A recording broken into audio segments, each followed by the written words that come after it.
तुमचे पण केस माझ्यासारखे वेव्ही आणि फ्रीझी आहेत का? तर ही मेथड तुम्ही यूज करू शकता. फर्स्ट ऑफ ऑल शॅम्पू आणि कंडिशनर केल्यानंतर आपले ओले ओले केस विंचरून घ्यायचे, म्हणजे काही गुंता उरत नाही. त्यानंतर मी माझ्या केसांना हे फिक्स माय कर्ल्सचं लिव्ह इन क्रीम वापरत आहे. त्याने काय होतं, आपले केस ड्राय दिसत नाही आणि खूप शाईन येतो केसांना आणि खूप असे नरिश वाटतात केस. हे असे छान अप्लाय करायचं. नेक्स्ट स्टेपमध्ये मी यूज करत आहे हे डवचं जेल.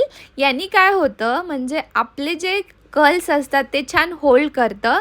तर हे स्क्रंची मेथड यूज करायची. केस खाली करून त्याला असं स्क्रंच करायचं, म्हणजे छान कर्ल्स आपले रेडी होतात आणि मग छान केस आपले एअर ड्राय होऊ द्यायचे आणि छान मस्त व्हॉल्यूम येतो केसांना आणि खूपच सुंदर असे कर्ल्स दिसतात, जे की 1-2 दिवस मस्त राहतात.